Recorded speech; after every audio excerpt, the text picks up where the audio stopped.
Boa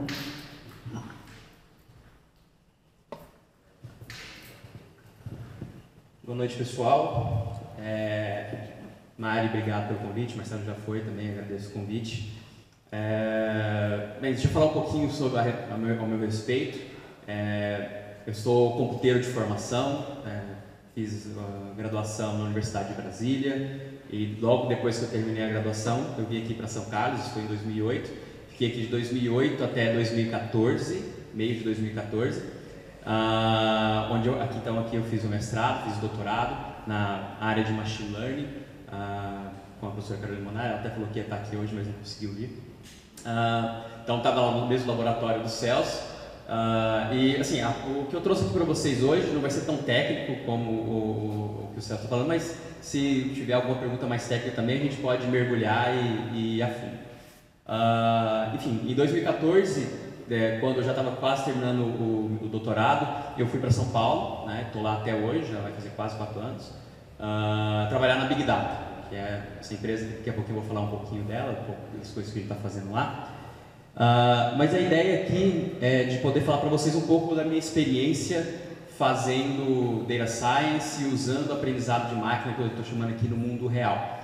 No mundo real, em contraste ao mundo acadêmico, em contraste, sei lá, ao mundo do hype, que a gente vai falar um pouquinho aqui a respeito, ou de qualquer, enfim, outro uso mais toy de aprendizado de máquina. Então, eu queria começar mostrando isso daqui, não sei se vocês vão conseguir ler, mas é uma reportagem de 1958 do New York Times, quando o Perceptron, que alguns de vocês devem conhecer, foi anunciado para o mundo. Vamos dizer, o Perceptron é o avô das redes neurais profundas. Então o New York Times publicou que a Marinha estava mostrando esse novo dispositivo que aprende fazendo. E aqui embaixo está falando que a Marinha revelou o embrião de um computador eletrônico que ela espera ser capaz de andar, falar, ver, escrever, se reproduzir e ser consciente da própria existência. Isso foi em 1958, tá? E aqui é a descrição de tudo que eu quero para os meus filhos também, desse jeitinho aqui. Isso é um Perceptron, 1958, e essa é a expectativa, mas a realidade era essa daqui. Essa aqui é a máquina que implementou o Perceptron. Eles até fizeram uma implementação em software antes de colocar isso em máquina, mas naquela época parece que eles tinham que colocar numa máquina, ter vários cabos assim para tornar o negócio mais real. Mas a ideia do Perceptron era fazer quase, vamos dizer, um reconhecimento de imagens. Ele tinha uma placa fotovoltaica, tipo um sensor de luz 20 por 20, então 400 sensores, uma super resolução, e eles mostravam algumas imagens para o Perceptron e ele classificava, fazia reconhecimento de padrão. Então, se mostrasse o número 3, talvez ele aprenderia o número 3, mas eles faziam coisas mais humildes, tipo, vou tentar diferenciar a esquerda da direita e tudo mais. Mas enfim, aquilo lá é a reportagem do New York Times falando disso daqui, que não fazia nada naquela época, mas já tinha uma expectativa, uma esperança muito grande, relacionada a essa tecnologia. E aí, 60 anos depois, do Perceptron, 2018, 60 anos, a gente está começando a ver máquinas que falam, não sei se vocês viram lá a demonstração do Google Duplex,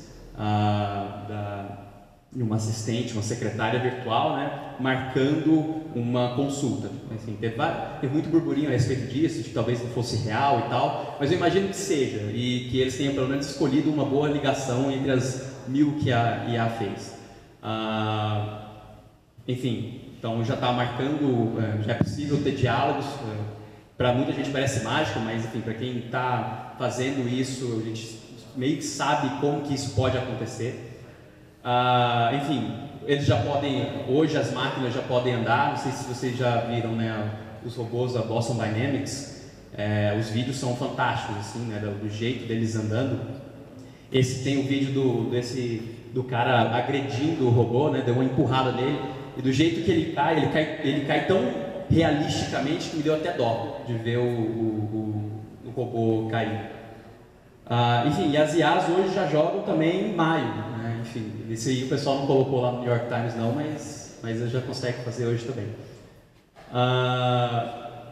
Bem, então por trás de todo o hype que tem no núcleo, no core disso tudo, é o aprendizado supervisionado. Tem outros aprendizados também, mas muitas coisas que eu vou falar aqui hoje está, né, relacionado com isso, que também recebe o nome de reconhecimento de padrões, classificação, às vezes regressão e tudo mais. Mas você já deve estar careca de saber que a ideia é você ter, se você está querendo reconhecer, né, gatos e cachorros numa imagem, é você rotular essas imagens de cachorro, rotula imagens de gato, passa isso para um algoritmo generalizado, ele cria um modelo. Em seguida, esse modelo treinado, você mostra uma imagem do gato que ele nunca viu, você espera que ele classifique, que ele reconheça o padrão gato, né? Se você mostra um cachorro, ele reconhece o cachorro. Talvez, se você poderia ser, se você mostrar os dois, ele reconhecer os dois na foto. Muito, né, falando do hype e das coisas que aparecem na mídia, muito dessas coisas são simulações do comportamento humano. Aí tem esse carinha aqui que já faleceu, um pesquisador, Ray Solomonoff. Ele escreveu o seguinte, uma vez, que eu me identifico em partes com isso. Primeiramente, quero definir o escopo do meu interesse em IA. Eu não estou tão interessado em simular o comportamento humano. Esse aqui eu não concordo muito com ele, eu acho bem bacana e é muito útil você simular o comportamento humano, né? Eu até entendo, enfim, pela cabeleira dele, que não precisa de um assistente virtual para marcar cabeleira para ele. Mas o que ele fala? Ele está interessado em criar uma máquina que consiga resolver problemas muito difíceis bem melhor ou mais rapidamente que os humanos. Tá? Então, o tipo, né, exemplo, ele gostaria que essa máquina descobrisse curas para o câncer, para a AIDS. E ele não ficaria muito desapontado se ela não se passasse por um rockstar. Então, o que eu vou falar, várias das coisas aqui, elas não estão muito relacionadas com simulação do comportamento humano, e mais nessa segunda parte, que é tentar resolver problemas difíceis e que os humanos não se dão muito bem com esses problemas, ou, enfim, você precisaria de uma cambada de humanos, muitos, para resolver um determinado problema. Antes de eu falar, então, desses problemas e um pouco da experiência como Data Scientist, vou falar um pouco da Big Data. Tá? A Big Data já tem 5 anos, ela nasceu em 2013, e o nosso negócio é fazer Data Science para Business Performance. Por que é Business Performance? Porque a gente quer ir além de dar apoio à tomada de decisões. Tá? Então, assim, tem já tem muita gente que faz isso, mas a gente quer ser parte, enfim, da engrenagem e das decisões do cliente, tomar as decisões até pelo cliente. Já eu explico um pouco como que isso funciona. Então, esse aqui é o tripé nosso, aprendizado de máquina, né? Isso está no cerne da coisa. Uma visão de negócios bem grande, né? Uma modelagem bem voltada para negócios e uma massa enorme de dados, que também tem um pedacinho da apresentação aqui falando sobre os dados. E tudo isso a gente consegue resolver esses problemas, que eu vou falar daqui a pouco, sem a gente ter que usar subjetividade. Então a gente está trabalhando lá com problemas de vendas, problemas de marketing, e não tem nenhum marqueteiro dentro de casa ou uma pessoa que entende publicidade que está nesse mundo. Então, os dados falando através da modelagem. E por isso, e pelo fato da gente também não estar usando coisas prontas, né, só trazendo coisas de fora ou apertando o botão, é que a gente tem dentro de casa também mestres, doutores, porque precisa conhecer os algoritmos, precisa, enfim, saber como eles funcionam, saber desenvolver para poder criar esses produtos bem customizados para os nossos clientes. Já falei, né, um pouco do que a gente está focado em mais produtos de vendas e marketing. Agora a gente também está com uma nova vertente da empresa, entrando na área da saúde também, usando processamento de linguagem natural. E uma coisa bem importante da empresa e que reflete um pouco também em tudo que eu vou falar depois, é que o tipo de relacionamento e de remuneração que a gente espera no relacionamento dos nossos clientes é do tipo que a gente só ganha se a gente está gerando valor para a empresa. Tá? Então, daqui a pouco eu falo um pouco mais a respeito disso. Mas isso é em contraste a você fazer um projeto e receber um valor fixo por aquele projeto sem saber quanto você está agregando. Aqui alguns dos nossos clientes, e aqui é mais para dizer que, enfim, a Big Data não tá atuando num nicho. Ela tem clientes no setor da indústria, setor de serviços, no varejo, agora um hospital. Enfim, então a gente está usando o aprendizado de máquina, né? O aprendizado de máquina é tão geral e as soluções são tão gerais que a gente pode utilizar em todas essas áreas, né? Em vez de ficar específico em algum nicho. Aqui, grosso modo, o que a gente faz, né, lá no Big Data? A gente tem dentro de casa os nossos dados que a gente captura, daqui a pouco eu falo deles, e os dados do cliente, tá, que eles passam para a gente. E os dados, o que eles dão para a gente? Eles dão vamos dizer, a leitura da realidade. Tá? Os algoritmos de aprendizado de máquina e a modelagem que a gente faz usando esses algoritmos usam os dados, né, para entender a realidade e mastiga essa realidade e geram ações que vão otimizar algum resultado dentro da empresa. Então, lá na empresa a gente não está satisfeito somente com previsão, só em tentar prever as coisas.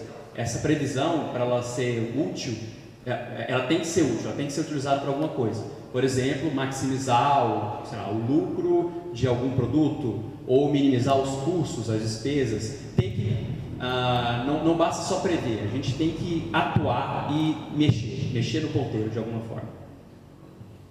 Aqui, por exemplo, esse aqui é um dos primeiros projetos que a gente fez dentro da empresa, que foi uma previsão de venda de revistas em bancas. Tá? Então, assim, não sei se você conhece esse mercado de venda de revistas, mas a venda é consignada. Então, tudo aquilo que a editora manda lá, pensa lá na Veja, aí a Abril manda semanalmente revistas, tudo que não vendeu naquela semana, quando vai chegar outra edição, eles têm que recolher aquela revista e levar para trás. Vai ter prejuízo com logística reversa, vai ter prejuízo por ter imprimido revistas que não venderam. Mas, enfim, você também, se você mandar muito pouca revista, tem um grave risco de você perder venda, né? E aí é onde eles pediram para a gente atuar, né? Eles pediram para a gente criar um modelo que pudesse, em cada banca, em cada semana, dizer quantas revistas iriam vender naquela banca. Enfim, a gente usou lá todos os nossos dados, os dados do cliente, para poder gerar esse modelo. Era um modelo vivo, tá? Um modelo que a cada semana ele ia aprendendo com os resultados das semanas anteriores, né? Então, se esgotou muito rápido uma edição da revista em uma padaria, ela vai, na próxima semana, o algoritmo já vai, enfim, dar mais um totozinho ali para não perder essa venda e, enfim, vai convergindo pro valor, não é o valor real, mas vai acertando mais conforme o tempo vai passando. E aqui, isso diz muito daquilo que eu estava falando lá antes, que a gente gosta, o negócio do business performance, né? A gente aqui está atuando na ponta, né? Não tinha ninguém lá dentro da editora olhando a nossa planilha lá, falando, banca tal, tantas revistas. E falando, não, isso aqui não é possível, tá errado, tal. Não, o número que a gente falava era o número que era enviado lá para a banca. Nesse caso aqui, nesse produto específico, a gente teve uma redução de 64% no encare de revista, que são essas revistas que não vendiam, né, na semana, sem uma perda significativa das vendas, então foi bastante efetivo. Aqui um outro produto que a gente está trabalhando lá, que é para fazer recomendação de produtos no mundo real, né? Já viu bastante recomendação de produtos na web, online, né? Você vai na Amazon, sempre tem uma recomendação para você. Aqui era o seguinte, para vendedores, né, da indústria que visitam pontos de venda e tem que vender algum produto. Tá? A Ambev é a nossa cliente, então seria vender cerveja. Quando a gente fez o BRF, seria para vender os produtos Sadia, Perdigão, enfim, pizza, lasanha. E qual que é o problema aqui? Alguns dos como que a indústria normalmente trabalha, né, com sortimento? Ela elege alguns produtos, né, como sendo produtos-chave que devem ser trabalhados e vendidos em todos os pontos de venda e deixa o restante para o vendedor, né, trabalhar. Né? O vendedor conhece melhor vamos dizer, a região, né, e o perfil do cliente, e isso ficava com o vendedor. Mas qual que é o outro problema? O primeiro problema é você tentar colocar produtos produtos que não deveriam ser, que não vendem fácil naquele lugar, e você, vamos dizer, entuxa o produto. Né? E aí, às vezes até o dono do ponto de venda compra, porque, enfim, quer ter um bom relacionamento com o vendedor e tal, mas depois tem que vender a um preço mais barato, ou ele mesmo consome. Enfim, não é bom esse negócio de ficar entuchando o produto. E o segundo problema é, se o vendedor, que tem essa inteligência sobre o ponto de venda, sai da empresa, ou fica de férias, ou muda de setor, já era todo aquele conhecimento. Então a ideia foi fazer com que isso estivesse no algoritmo, né? Nesse algoritmo de sortimento de produtos. Então a gente criou um modelo para sugerir produtos e quantidades a cada visita, né, do vendedor no ponto de venda, e isso é baseado em pontos de venda semelhantes. Tá? Nesse projeto, onde ele está sendo empregado, houve um aumento de lucro de 12%, né, que é bastante significativo. O aumento de lucro de 12% é realmente muito alto. E aqui, só para terminar, fazer o wrap-up aqui da empresa, a gente se distingue bastante de consultoria, tá? Porque às vezes parece que a gente faz com que uma consultoria faria, mas algumas coisas que é um pouco diferente. Primeiro, a compensação é por performance, como eu tinha falado lá no começo. Então a gente tenta, em quase todos os projetos que isso é possível, fazer um sorteio de grupo de tratamento e grupo de controle. Então no grupo de tratamento a gente vai atuar, tá? No grupo de controle a gente não vai atuar. E aí, enfim, a gente vai poder ver, se no grupo de controle houve um crescimento de 10% de um mês para o outro, e no grupo de tratamento houve um crescimento de 10%, poxa, não agregamos nada. Então a gente não recebe, vamos dizer, na parte do variável. Mas agora, se é 20% tratamento e 10% controle, esses 10% foram porque a Big Data, enfim, foi efetiva no projeto em questão. Já falei, né, a atuação nossa é na ponta, né? A gente não está querendo fazer políticas ou processos, né? Não é isso. A gente está fazendo coisas que, enfim, mexem lá na ponta, como a questão do sortimento, da revista e também de projetos de precificação de produtos que a gente faz. Né? A gente está fazendo para uma rede de farmácias, precificando os 14 mil itens que tem na farmácia para tentar achar o preço ótimo. Tá? Então, toda semana estamos lá mexendo no preço para tentar achar esse preço. E os modelos são vivos e bem granulares. A gente não está falando previsões para grandes regiões sei lá, cidades, São Carlos ou bairro. Não, é ponto de venda, é bem granular mesmo que a gente está fazendo. Enfim, isso aqui foi um pouco da empresa, e agora eu vou falar um pouco da minha experiência fazendo Data Science lá. Então, e aqui tem algumas afirmações meio fortes que são minhas, tá? Não são afirmações da Big Data. A primeira coisa é que a gente percebe assim, quando vai para o mercado é a importância do dado. Que quando você está no ambiente acadêmico, aí Celso pode dizer também se eu estiver errado, a gente trabalha muito com dado, ou dado artificial, ou semi-artificial, toy problems, enfim, um mundo mais bem comportado. Né? Agora, quando você vai para o mundo real, que você está fazendo projetos que envolvem a realidade, aí as coisas começam a ficar messy. Então, mas enfim, a gente tem que encarar esse desafio porque os dados são a matéria-prima de tudo que a gente faz, tá? Então, e relacionado a isso, o nome da empresa é Big Data, né? Mas o nosso Big Data não é só em número de linhas da sua tabela que você tem lá, tá? O número de linhas é muito mais ditado pelo cliente da gente. A gente vai trabalhar com as bancas, a gente vai trabalhar com pontos de venda, pode ser um número bem grande. Vai trabalhar com consumidor, transações, que é um número muito grande. Mas também o Big Data aqui está no número de colunas, tá?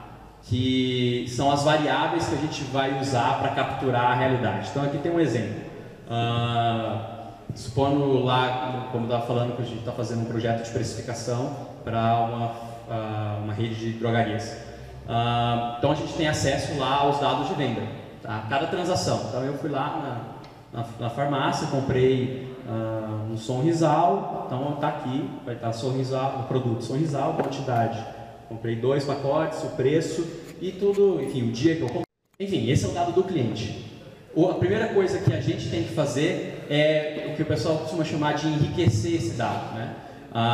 É colocar, olha, no momento que esse cliente, o consumidor, foi lá e comprou o produto, nesse dia, qual foi a temperatura média? Qual a máxima, a mínima? Teve chuva ou não? Você começa a descrever a realidade daquele momento.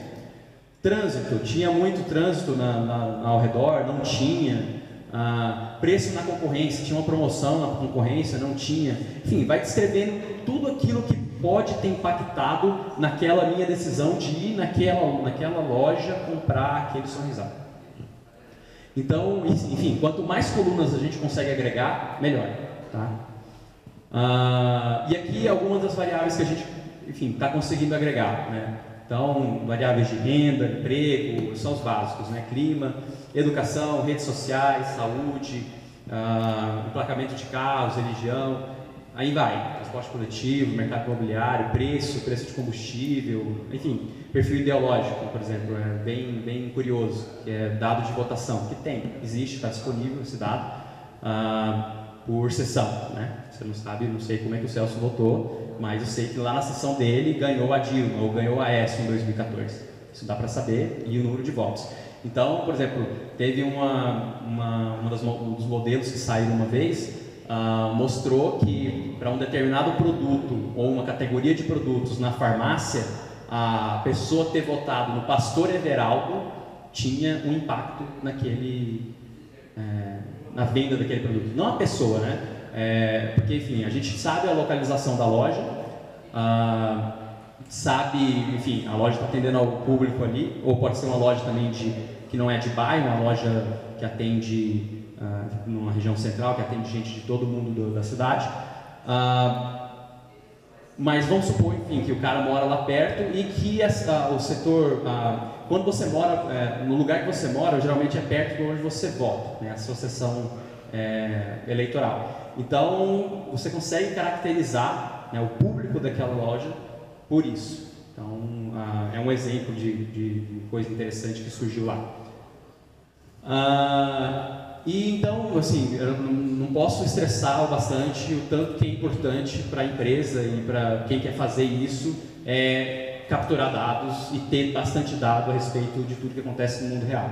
Tá? E eu acho que os computeiros, tanto aqueles que foram formados computeiros ou que se formam computeiros por conta própria, eles têm muita vantagem, né, em relação a isso. É uma coisa que eu aprendi também, porque tem, não sei como é que é a formação de vocês, mas até lá na nossa empresa a gente já teve físicos, a gente já teve biólogos entrevistando lá, químicos, tem gente de todas as áreas querendo fazer data science. E esse pessoal é muito bom na parte de modelagem, mas às vezes para alguns deles faltam a parte de computeiro.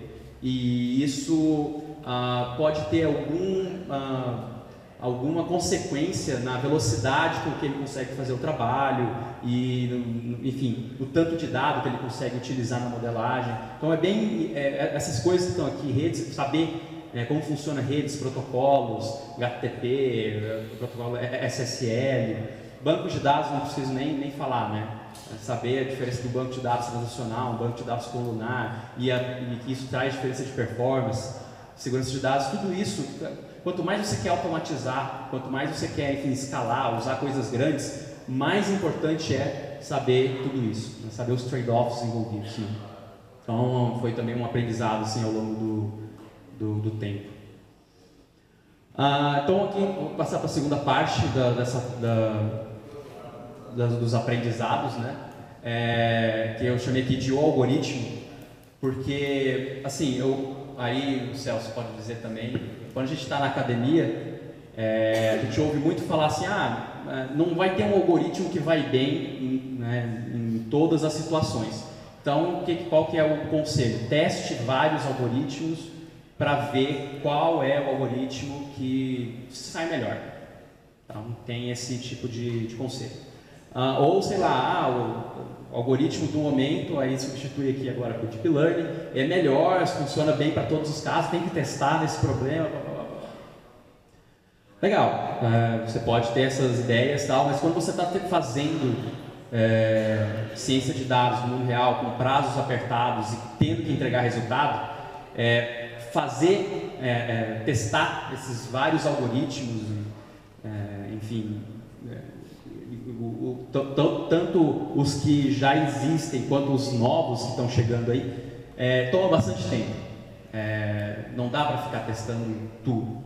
Então, uma coisa que eu aprendi assim é que se a gente não tem bastante tempo, então eu não posso ficar testando vários algoritmos para ir na tentativa e erro para tentar achar qual é o melhor. Então, o ideal é você saber qual é o algoritmo que vai melhor em uma determinada situação. Mas não é nem melhor, é o que vai bem. Às vezes você tem lá 2 algoritmos, um te dá 0,1% a mais de performance, que às vezes, dependendo do cliente, é uma puta grana, mas que te toma, sei lá, 10 vezes mais tempo no setup desse algoritmo. Então não compensa. Então a gente está em busca desses algoritmos que dão bom resultado e que, enfim, não dão tanto trabalho, vamos dizer assim. O nosso foco, ele deveria ser no showtime, que eu falo. O foco no momento do showtime deveria ser modelagem e dados. Dados, porque quanto mais dados você traz, melhor você está lendo a realidade. Tá? E a modelagem, eu vou falar daqui a pouquinho um exemplo de modelagem que pode dar errado, é que se você fez uma modelagem errada, você vai obter resultados não condizentes. Então, um exemplo, quando a gente está falando de redes neurais, seja, enfim, deep ou shallow, qualquer que seja, se você usa fotos, sinais, vamos dizer assim, não tem tanto entrave para você usar esse tipo de dado numa rede neural. Tá? Uma foto, aí vocês devem saber, um esquema RGB, né, Red, Green, Blue, ela é uma matriz, são 3 matrizes, cada matriz é um canal vermelho, verde, azul. No canal vermelho você vai ter, para cada pixel, né, é uma posição nessa matriz e é um número de 0 a 255. É muito regular, é muito certinho. É claro que as fotos aí vai ter luminosidade diferente, uma vai ser assim, outra vai ser assado, mas beleza. Enfim, essas são coisas que, enfim, dá para trabalhar, tanto que as redes neurais convolucionais já avançaram bastante a esse respeito. Mas eu coloquei isso aqui em contraste com você tentar fazer, por exemplo, com árvores. Você usar árvores de regressão ou classificação para trabalhar com dados de sinais, com imagens, por exemplo. Já não funciona bem. As árvores, não sei se vocês conhecem, mas você tem em cada nível uma pergunta e você vai separando o seu conjunto de treinamento baseado, né, na pergunta. Se cada exemplo do conjunto de treinamento, por exemplo, aqui a gente está falando do vozinho, tem uma idade maior que 15, então ele vai para lá. Se a gente fosse fazer isso usar dados de sinais aqui com árvores, provavelmente você ia conseguir uma árvore, pelo fato de uma imagem ser bem intrincada, bem complexa, uma árvore que, sei lá, ia ter 500 níveis e você talvez não conseguiria uma classificação legal. Não é o habitat natural, tá, da árvore. Mas já quando você está falando desses dados de mundo real, que é o tipo que a Big Data está trabalhando, as árvores são muito da hora, funcionam muito bem. Então aqui eu só dei um exemplo, se você estivesse tentando classificar pessoas, ou classificar ou dar uma nota de um score de quanto que essa pessoa gosta ou não de videogame, né? É um exemplo que tem lá no XGBoost. Então aqui você tem dados como idade, gênero, ocupação, e pensa lá nas nossas modelagens. Você vai ter temperatura, vai ter clima, temperatura e clima é a mesma coisa, vai ter fluxo de trânsito, vai ter rotação. Cara, esses dados são muito heterogêneos. tá? Pensa você trabalhar lá numa rede neural com esses dados. Aí começam alguns problemas, por exemplo, missing values, né? Valores desconhecidos. Poxa, se tem um missing value, eu vou ter que imputar lá naquela coluna, sei lá, o Rosinho preencheu o questionário e esqueceu de colocar a ocupação dele. Aí, se eu for aplicar uma rede neural, até onde eu sei, eu vou ter que fazer uma imputação, tentar adivinhar a ocupação do Rosinho, tá? Aposentado, porque é a média aqui, é a moda. Mas enfim, eu estou fazendo uma inferência que pode não ser real. E vou ter que fazer isso para todos os atributos. Já numa árvore, você pode... tem aqui, idade, se ocupação, se estivesse quebrando aqui. Você teria ocupação igual ao aposentado, sim ou não, e não sei. Porém, tem um outro ramo chamado não sei. E você não está precisando fazer uma imputação do que é o que aquele cara, a ocupação dele. Então você acaba usando menos hipóteses. Tá? Isso é bom, por um lado, do ponto de vista de estimação, e por outro, que dá bem menos trabalho. A gente não precisa ficar imputando, tentar adivinhar qual que é essa ocupação do cara. Então, assim, para os dados que a gente está lidando lá na Big Data, as árvores funcionam muito bem, porque lida bem com dados heterogêneos, lida bem com dados faltantes, é altamente paralelizável, isso é muito importante para dar escalabilidade. Qualquer melhoria que você faça no algoritmo base, que é esse algoritmo que quebra, né, a base, aqui, a base de treinamento, ela se reflete para a árvore toda, tá? E tem uma menor sensibilidade de hiperparâmetros se você for comparar com outros algoritmos. Então isso facilita bastante o trabalho, já sabendo que você tem lá uma porrada de variáveis que você pode usar para jogar uma árvore, tentar obter um bom modelo. Primeiro roda a árvore, vê se tem um bom modelo. Não fica inventando moda. Esse é o conselho que eu dou, tá? Se você está trabalhando com esse tipo de dado aqui. Então, eu falo assim, tem sim o algoritmo, vai depender da situação.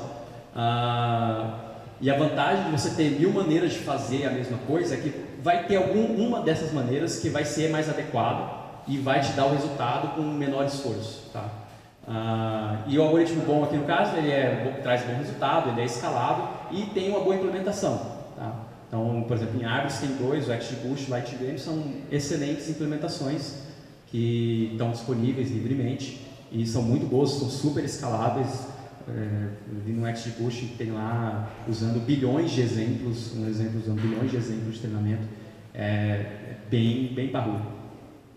Mas beleza, como é que eu vou saber de antemão qual é o algoritmo? Assim, não tem muita fórmula disso, realmente a experiência, é saber como funcionam esses algoritmos e o que a gente tem que fazer, eu acho, é questionar quando está fazendo o trabalho, pelas coisas importantes. Eu estou aqui fazendo, tá? Se chegar mais 10.000 variáveis, eu tenho 100, mas se chegar mais 10.000, será que meu algoritmo escala? Então, se não, talvez seja um problema. Se sim, legal. E vai fazendo essas perguntas. Ele é muito exigente, o algoritmo, ou ele é flexível? Eu preciso imputar missing values ou não? Então, essas perguntas que eu acho que ajudam a gente a poder escolher o algoritmo.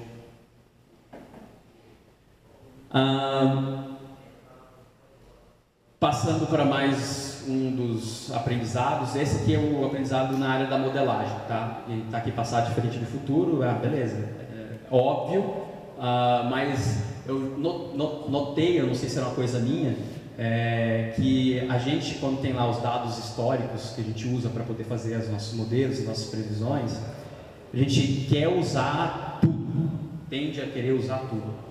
E às vezes vai ter alguns dados aí do passado que não vão se aplicar bem, tá? Então, acho que a primeira coisa que vem aqui é que a única porção dos dados do passado que interessa para a gente é aquela que nos ajuda a prever ou atuar no futuro, tá? Então, aqui é uma questão de modelagem, tá? E que é um tipo de conhecimento que é ortogonal ao aprendizado de máquina. Tá? Não é, eu sei aprendizado de máquina, eu sei fazer modelagem. Não, São duas coisas distintas. É claro que sabendo dos dois vai ser bem melhor para a pessoa. Aqui eu estou trazendo um exemplo, a imagem está bem ruim, mas aqui é São Carlos e são postos de gasolina aqui em São Carlos. A gente fez um trabalho para uma rede de postos bem grande do Brasil, que eles queriam saber o seguinte: qual que eles têm loja de conveniência, certo? Então eles queriam saber, olha, qual que é o impacto de se instalar uma loja de conveniência em um posto, no business principal do posto, que é o combustível. Tá? Beleza, vamos lá. Então eles passaram para a gente todos os dados de venda deles para o posto, se o posto tem a conveniência, se não tem, quando que abriu uma conveniência naquele posto, enfim, todos os dados lá. E aqui é uma situação, um exemplo fictício, só para ilustrar o ponto. Vamos supor que, enfim, lá na Avenida São Carlos tinha um posto lá que abriu uma conveniência em 2011, tá? E aí eles observaram um impacto de 6% de aumento de volume de combustível vendido nos próximos 12 meses. Ok, isso foi em 2011, aí em 2015 veio um outro posto aqui também, lá na Avenida São Carlos, bem próximo, abriu uma loja de conveniência, mas o impacto nos próximos 12 meses foi só de 1%. Tá? E aí, a pergunta é, para todos os outros postos que não têm conveniência, qual que vai ser o impacto de se instalar uma conveniência naquele posto, no volume de combustível? Assim, pode parecer óbvio, até porque eu estou falando, que por esse posto aqui ter aberto a loja em 2011, talvez não tinha nenhuma conveniência aqui ao redor dela. Tá? Então a galera não tinha lugar para comprar cerveja no domingo. E, enfim, instalou uma novidade, deu um puta impacto lá na venda de combustíveis. Isso foi em 2011.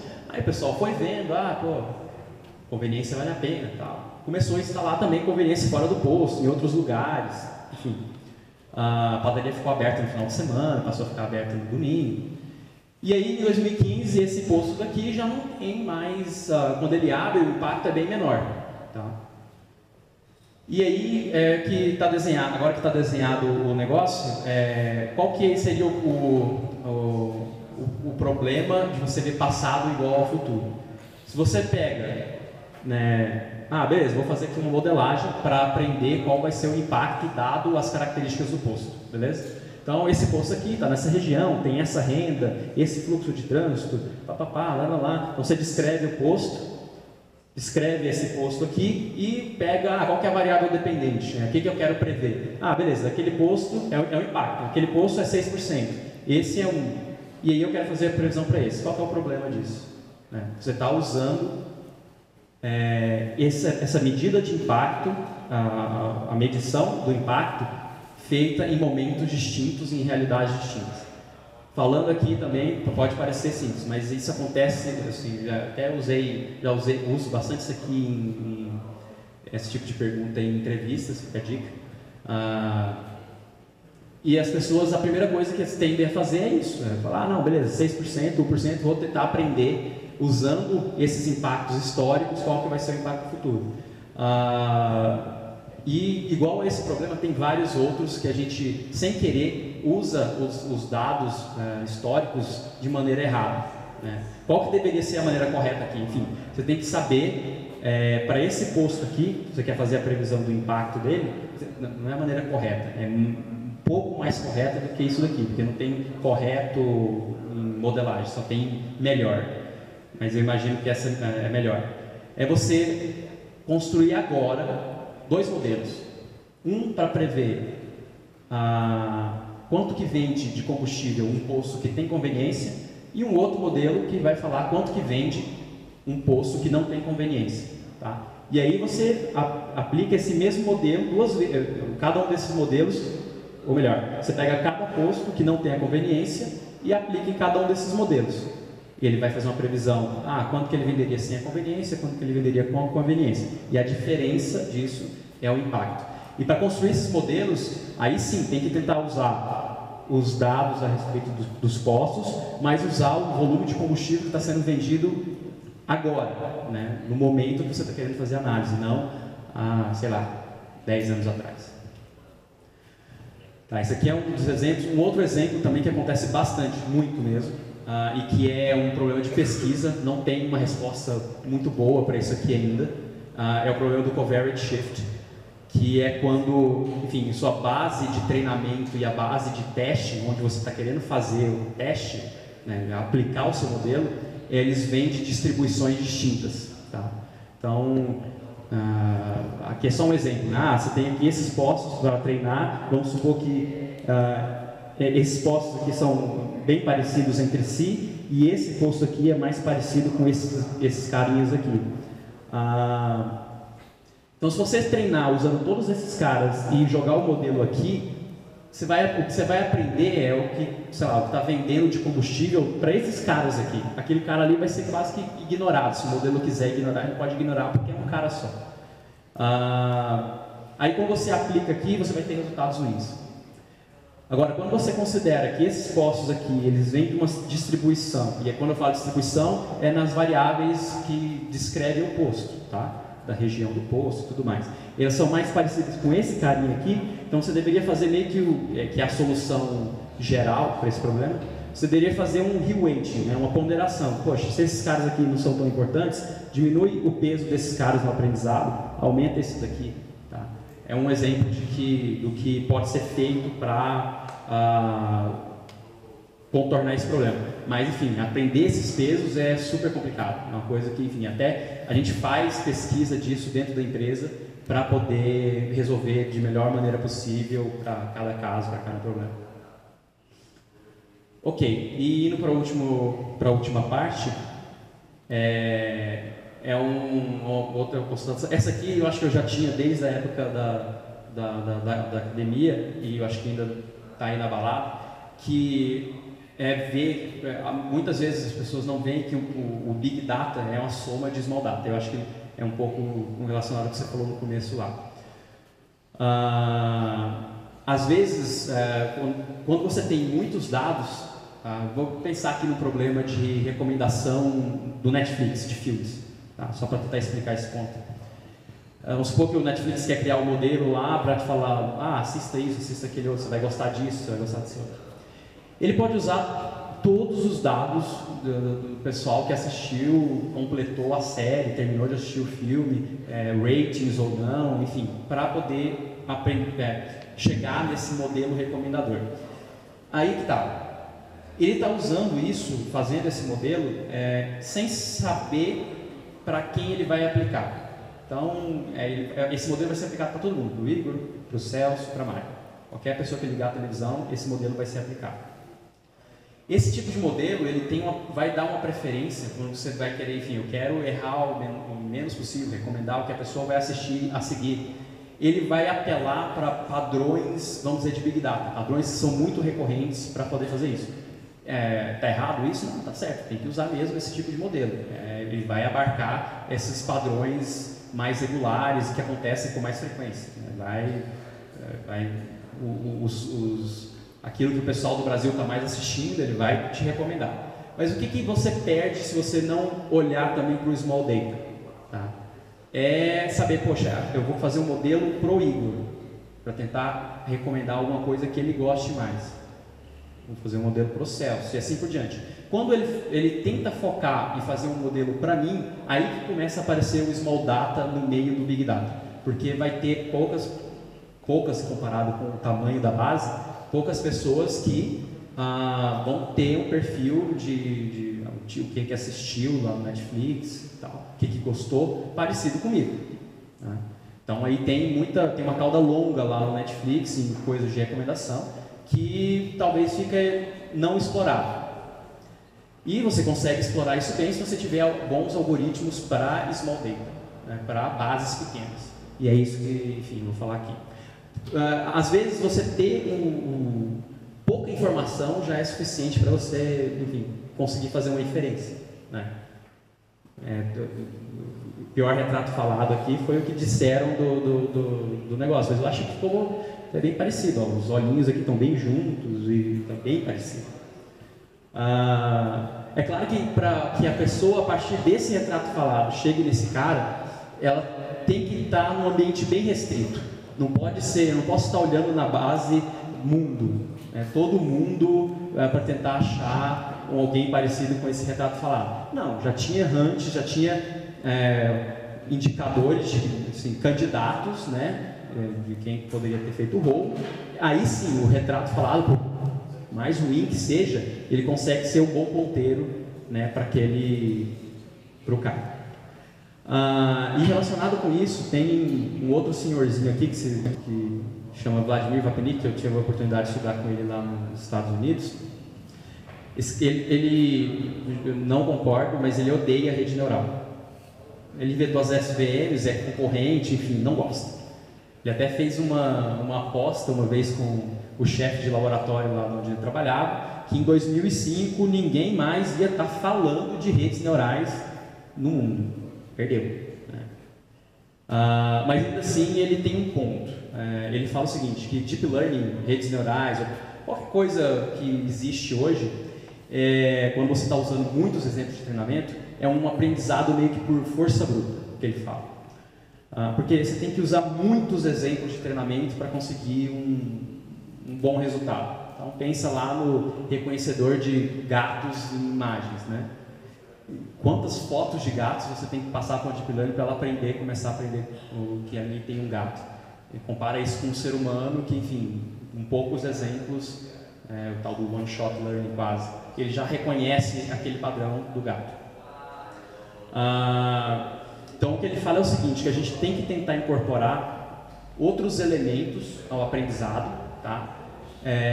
Para tentar ajudar nesse problema do small data. Tá? E quando você tem big data, meio que o problema está resolvido, é só você usar lá o algoritmo e, enfim, vai ter lá a torre de Pisa, você quer reconhecer que é uma torre, já tem tanta torre de Pisa no conjunto de treinamento que, enfim, para o algoritmo identificar que é uma torre vai ser super fácil. E o que ele fala que pode ajudar? Ele fala, coisas que não estão muito bem exploradas, o papel do professor no aprendizado. Tá? Cultura, sonhos, e uma coisa que já é bem corriqueira, que é transfer learning, né? Você aprender num domínio e jogar em outro domínio. E aí eu trouxe um exemplo de uma das coisas que ele fez nessa ideia de tentar incorporar elementos de aprendizado, que é um pouco exótico, assim, que é o seguinte. Tinha lá uma base de dígitos escritos, né? E selecionou lá, vamos tentar reconhecer o dígito 5 e o 8, quer dizer, classificar, separar o dígito 5 do 8.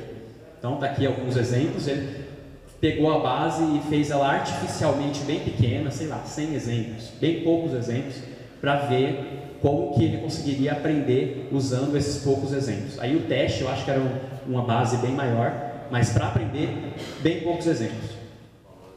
Tá? E o que eu vou falar aqui está escrito nesse paper, A New Learning Paradigm, Learning Using Privileged Information. Então, beleza, vamos tentar reconhecer esses dígitos, mas para isso a gente vai usar uma ajuda. E qual é essa ajuda? Vai ser poesia. Estranho, né? O que aconteceu? Ele tinha uma amiga lá, ele é russo, ele tinha uma amiga lá em Moscou, que era professora de literatura, enfim, poesia, sei lá.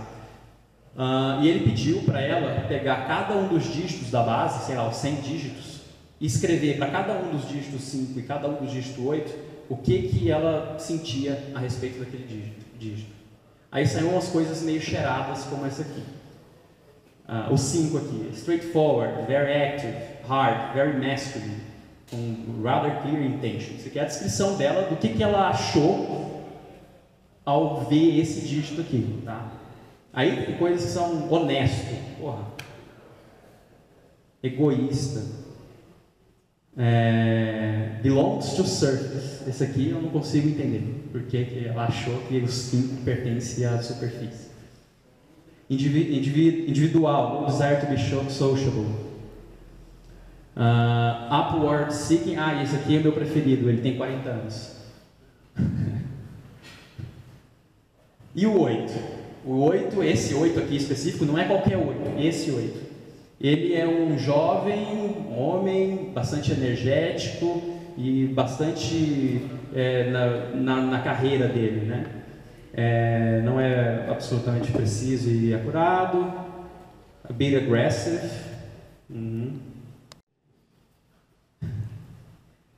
He feels good in familiar surroundings, upward seeking, but does not understand air. Fuck. Anyway, aí para cada um dos dígitos, essa mulher fez a descrição poética do dígito.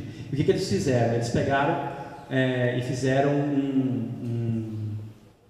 uma tabela, atributo-valor, que cada atributo era uma das coisas que ela descrevia. Por exemplo, se o sujeito dígito, era ativo, passivo, feminino, masculino, e dava uma nota, né, para o quão essa característica estava presente no dígito. Clear, emotional, rational, serious, upward seeking, surface, air, interior, enfim.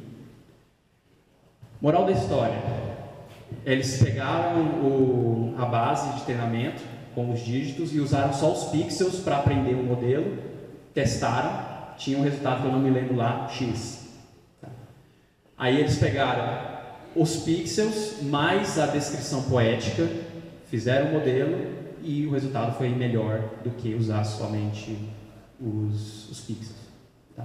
Então a ideia é você, aqui nesse caso,